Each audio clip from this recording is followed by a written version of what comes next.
Hey everybody, how's it going out there? Adappa11 here with another Star Wars action figure review. This time we have a playset, a Target exclusive Defense of Hoth featuring new anti-vehicle cannon, laser tower, K3PO, and 2 Rebel Trooper figures. This goes back to 2010, and I do not have the other one, which I think was Attack of Hoth. And I've been sitting on this one for a few years now. Probably since about, I don't know, maybe... Actually, I think I got this when it was in the store, so I suppose I've had it for 7 years. This gives us a picture of what's on the back, and I'll bring it in a little bit. And it has just a little profile in the upper right. The rebels defend their base on Hoth with every available weapon in their arsenal. They know they can't defeat the Imperial forces attacking them, but they need to delay them long enough to evacuate the base. Rebel troopers blast the enemy from laser towers that ring the base, and fire anti-vehicle cannons and medium repeating blasters at the snowtroopers and AT-ST walkers. So, pretty cool. I think 7 years is long enough to sit on it and just enjoy it from its box, but hey, now it's time to open it up, review it, and check it out.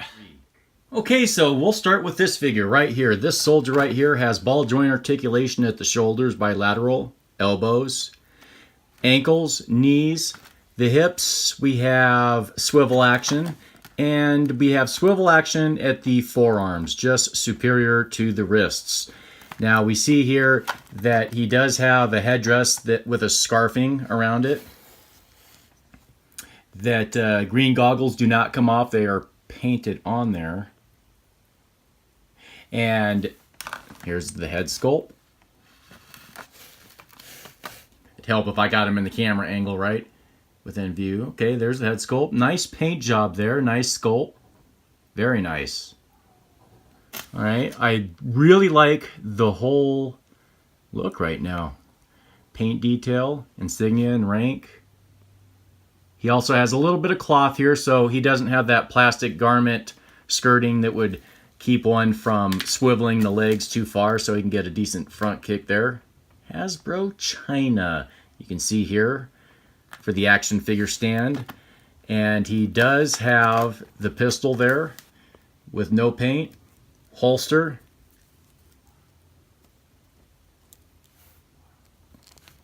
Well, let me get that in there. Okay, so anyways, yeah, he has the holster. The backpack does come off.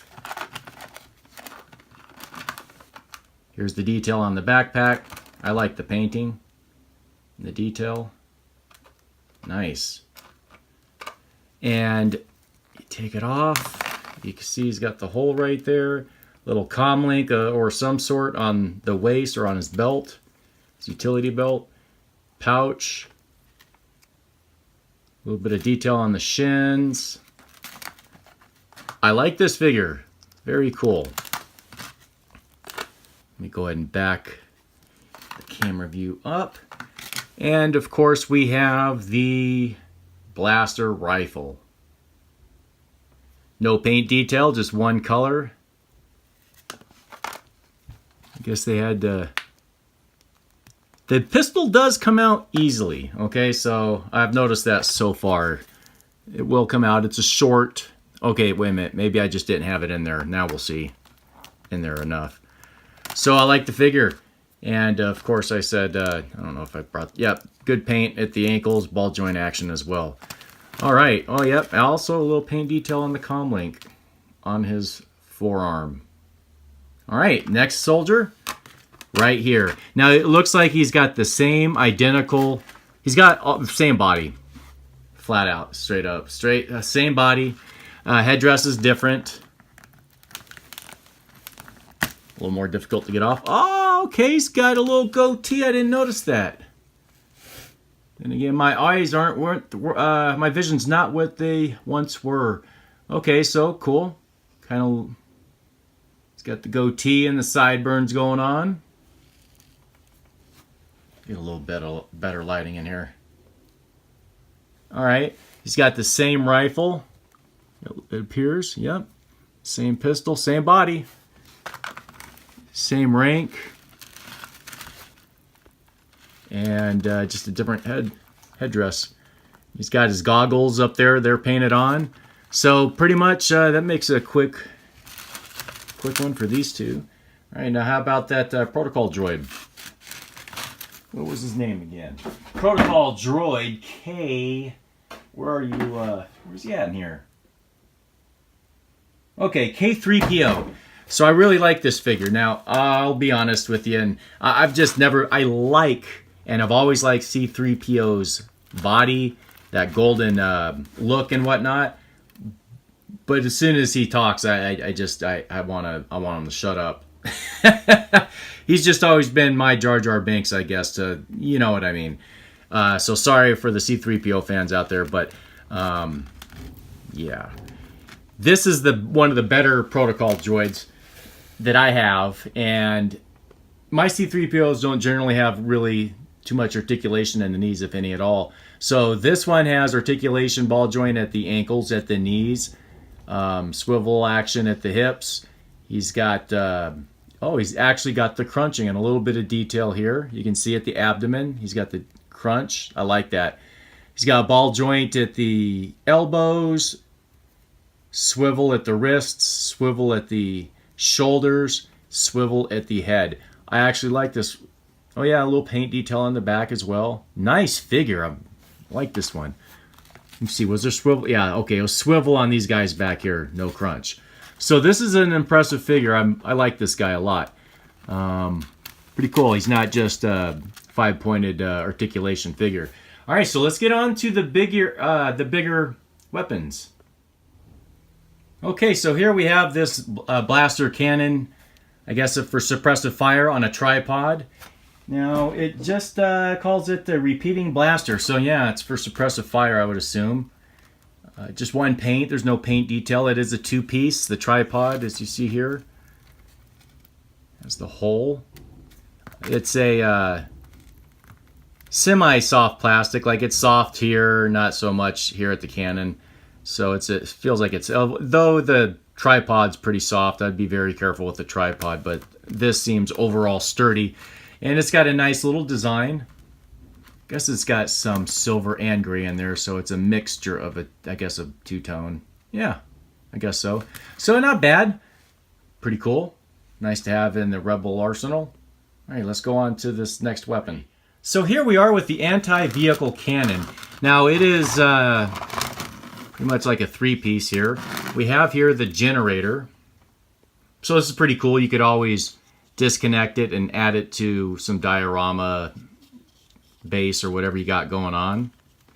We have a tubing here. I didn't measure it, but that's probably like 8 inches. And this piece, actually it was more than 2 pieces. This comes off right here. So we have a swivel action.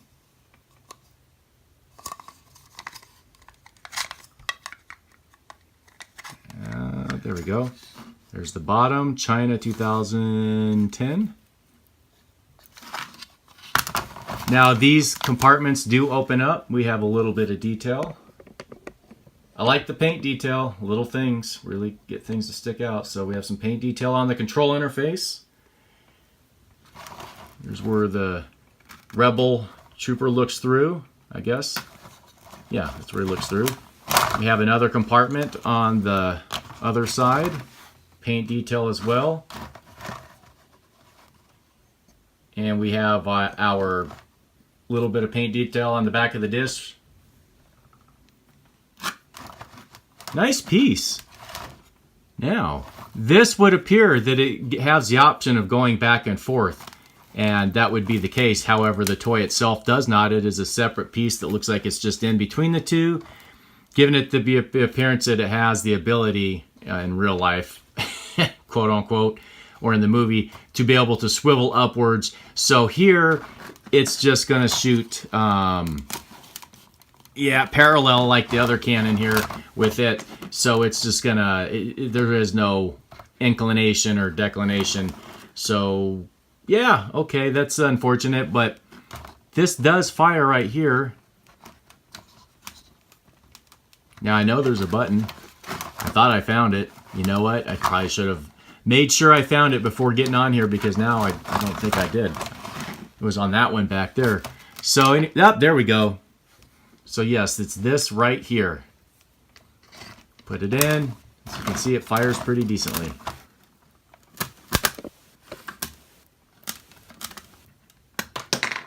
All right, pretty cool.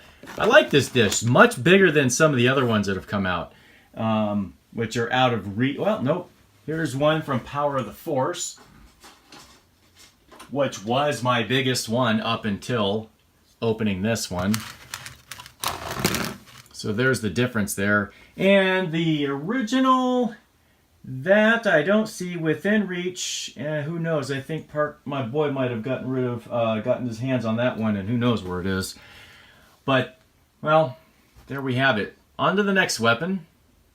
Oh, wait a minute. Let me look.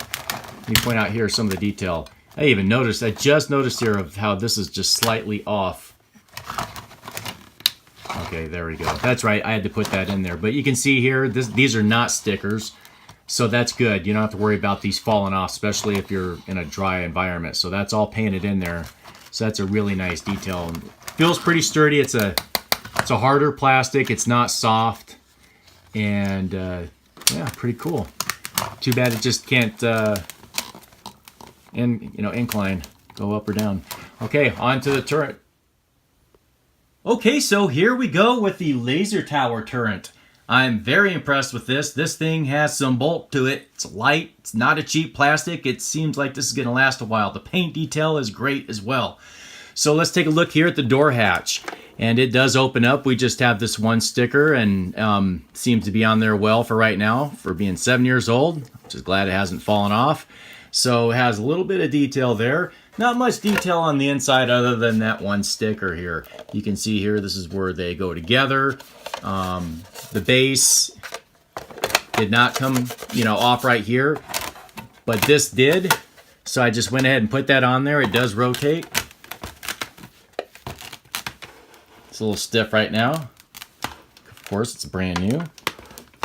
And see the paint detail on the side. Oops, I just hit the laser turret, and the projectile fired. So here we have the projectile. It's just a red laser or whatnot. You can leave it out a little bit to give a kind of a cheesy laser effect, but you'd have to stick it in there quite far. The button is right up here. Here's the top. Push here and it fires out. Let's back this up. Fire. All right, not bad. Okay, so the hatch does open up here. Again, you can see some paint detail, some rusting, and some carbon scoring. And here, the hatch opens up, and we can see the legs go down in there, so you can the figure can stand or go down in there. So it's pretty cool. I like that. In fact, let's see what happens when we get a figure in there. Instead of using one of those, let me get one of these guys here. All right, so this is him standing.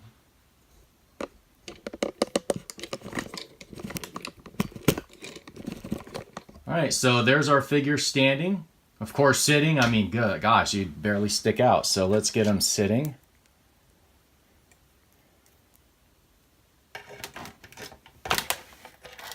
Oh, no, he He wouldn't even stick out.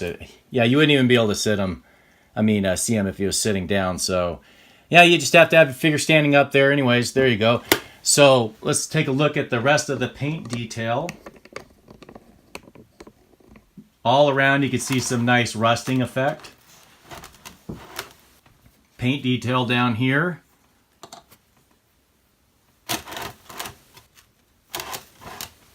More rusting.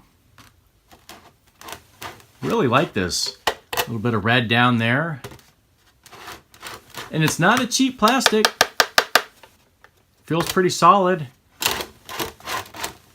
Stiff right here. For now. I mean, I do plan on doing quite a few Hoth dioramas since I haven't done that many. But before we conclude here, let's take a look at a comparison to the original. Just to give you an idea of the different size. So this is the original from Kenner. You can see the back, right? It would go in here. So it's a pretty big size difference. And this thing is just bulked up. And this one is pretty fragile looking in comparison. Just surprised this has lasted me this long. I've had this since I was, I don't know, 6 years old maybe? Hell, since '83. A little older.